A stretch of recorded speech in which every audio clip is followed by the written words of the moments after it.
মৃত্যু সঁচাই খুব দুখ বেদনাদায়ক। কাৰো মৃত্যু হোক আমি সেইটো কামনা নকৰোঁ। আলফা স্বাধীনৰ শিবিৰত যোৱা নিশা 3টা আক্ৰমণ হৈছে বুলি মোক আজি পুৱা আলফা মুখ্য সেনাধিনায়ক তথা সভাপতি পৰেশ বৰুৱাই ফোন কৰি জনায় যে প্ৰথমটো আক্ৰমণ হৈছিল নিশা 2:30 মিনিটত, দ্বিতীয়টো হৈছিল 3:20 মানত আৰু একেবাৰে শেষৰটো হৈছিল চতুৰ্থটো হৈছিল 4:30 মিনিটত। তাৰ পিছতে আকৌ যেতিয়া নয়ন অসমৰ 29টিকিয়া সমাপন কৰিবৰ কাৰণে যুঁজা কৰি আছিল, সেইটো সময়তো পুনৰ আক্ৰমণ হৈছে বুলি কৈছিল আৰু সেই আক্ৰমণতো প্ৰদীপ অসম নিহত হৈছে বুলি তেওঁ আমাক অৱগত কৰিছিল। আৰু বিশেষকৈ মই যিটো ধাৰণা হ'ল, তেওঁৰ লগত মই যথেষ্ট দীঘলীয়াকৈ আজি 4বাৰমান তেওঁ মোৰ লগত কথা পাতিছে। তেওঁৰ পৰা মই এটা কথা অনুমান কৰিলোঁ, কাৰণ আজিৰ পৰা 2 মাহমানৰ পূৰ্বে মণিপুৰৰ RPF PLA কেম্পত আক্ৰমণ হৈছিল আৰু সেই আক্ৰমণৰ ক্ষেত্ৰত ইমান ডাঙৰকৈ হোৱা নাছিল, অলপকৈ হ'লেও আক্ৰমণ হৈছিল আৰু সেই আক্ৰমণৰ পিছতেই আলফা স্বাধীনৰ সদস্যসকল কিছু সাৱধানতা অৱলম্বন কৰি আছিল আৰু সেইটো কাৰণেই মই ভাবোঁ যথেষ্টখিনি ক্ষয়ক্ষতি কম হৈছে। মই অৰুণোদয় দহোটীয়াৰ শিবিৰৰ কথাও সুধিছিলোঁ, তাতে কোনো মৃত্যু হোৱা নাই, কিছু জখম হৈছে, আঘাতপ্ৰাপ্ত হৈছে বুলি কৈছে। বাকী সকলোতো আঘাতপ্ৰাপ্ত হৈছে কিছু সদস্য। কিমানখিনি হৈছে তেওঁ নিৰ্দিষ্টকৈ আমাক কোৱা নাই। কিন্তু এটা কথাই মোক অকণমান চিন্তিত কৰিছিল যে তেওঁ এটা কথা কৈছিল যে আলোচনা কথাটো আমাৰ চলি আছিল, সেই সময়তে তেওঁলোকে এনেধৰণে আক্ৰমণ কৰাটো লৈ পেলাই আমি চিন্তিত হৈ পৰিছোঁ। যে মই পিছত তেওঁক এই কথাখিনি তেওঁ যিহেতু ক'লে যে আলোচনাৰ কথাটো, মোৰ এটা সন্দেহ হৈ আছিল যে তেওঁলোকে আলোচনা প্ৰক্ৰিয়াটো আৰম্ভ কৰিছে নেকি। এই কথাটো লৈ পেলাই মই তাৰপিছতে আমাৰ ভাৰত চৰকাৰৰ উচ্চ পৰ্যায়ৰ বিষয়ববীয়াৰ লগত কথা পাতিলোঁ। তেওঁলোকে ক'লে যে নহয়, আমিতো কোনো আলোচনা প্ৰক্ৰিয়া সম্পৰ্কত আমি একো জনা নাই। তাৰপিছতে অসম চৰকাৰৰ উচ্চ পৰ্যায়তো সোধা পোছা কৰিলোঁ, তেওঁলোকেও ক'লে যে আমিতো এই বিষয়ত কোনো অৱগত হোৱা নাই, আমি নাজানো। গতিকে পিছত মই পৰেশ বৰুৱাক আকৌ সুধিলোঁ যে আলোচনা প্ৰক্ৰিয়াটো যে তোমালোকৰ ফালৰ পৰা আৰম্ভ হৈছিল নে চৰকাৰৰ ফালৰ পৰা আৰম্ভ হৈছিল।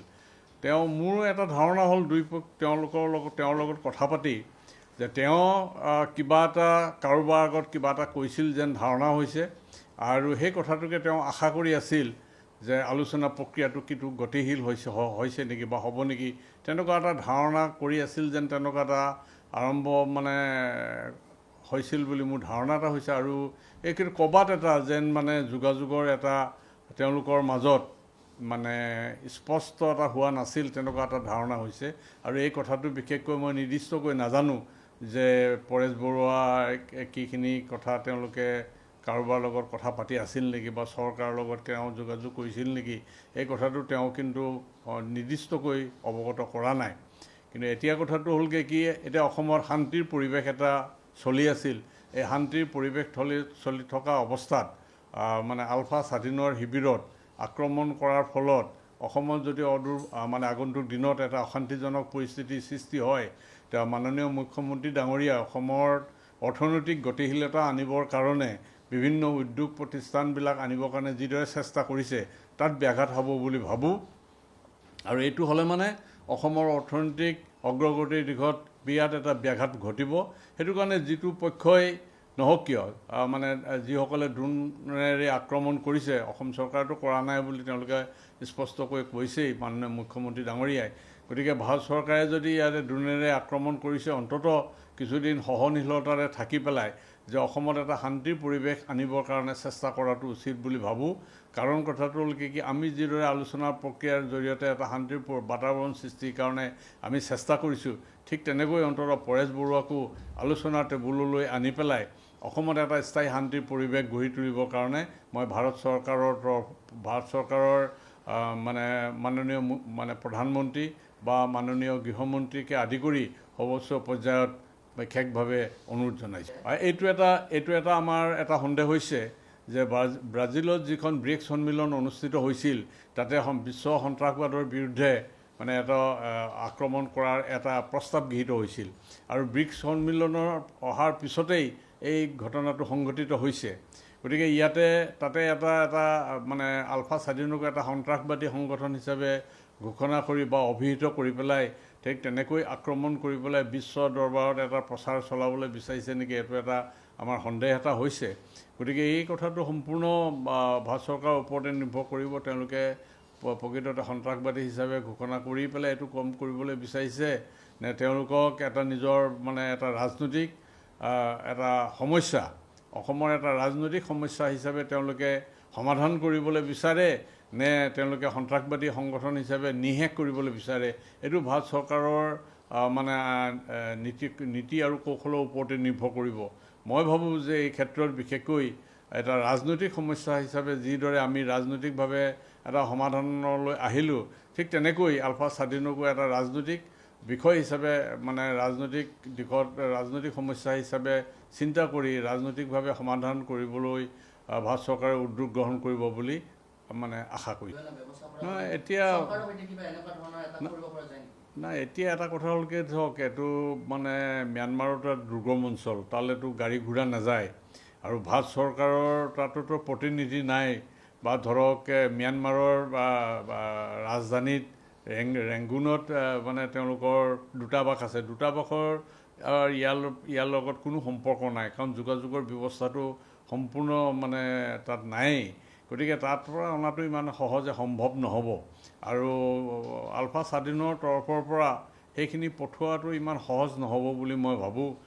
গতিকে তাতেই তেওঁলোকে সামৰিক তেওঁলোকৰ নীতি নিয়মৰ জৰিয়তে সামৰিক মৰ্যাদা দি পেলাই তাতেই তেওঁলোকে অন্ত্যেষ্টিক্ৰিয়া সমাপন কৰিব বুলি মই ভাবোঁ। গতিকে ভাৰত মানে পৰিয়ালে স্বাভাৱিকভাৱে তেওঁলোকৰ মৃতদেহটো বিচৰাটো সেইটো অধিকাৰ আছে, এইটো বিচাৰিবই যে অন্ততঃ অন্তিম মুহূৰ্তত তেওঁলোকক মানে সন্তানক বা তেওঁলোকৰ আত্মীয়জনক যাতে মৰ্যাদা আৰু সন্মান দিব পাৰে, তাৰ লগতে সামাজিক কামখিনি যাতে কৰিব পাৰে, এইখিনি তেওঁলোকৰ পৰিয়ালৰ লোকে দাবী কৰাটো সেইটো যুক্তিসংগত, তেওঁলোকে বিচাৰিবই। কিন্তু বাস্তৱত এই তেওঁৰ মৃতদেহটো মানে কঢ়িয়াই পেলাই ঘৰলৈ অনাটো বৰ্তমান অৱস্থাত মই বৰ বিশেষ সম্ভাৱনা আছে বুলি মই দেখা নাই।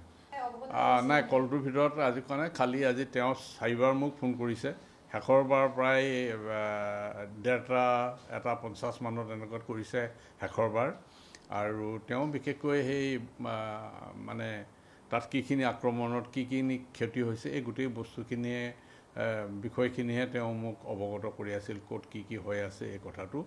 আৰু তাৰ মাজতে কিন্তু এই আলোচনা প্ৰক্ৰিয়াটো তেওঁ আৰম্ভণিতে যেতিয়া কৈছিল, তাৰপিছত শেষৰ সময়ত মই তেওঁক ওলোটাই প্ৰশ্ন কৰিছিলোঁ যে এই কথাটোত যে কিবা এটা আগবাঢ়িব পৰা যায় নেকি।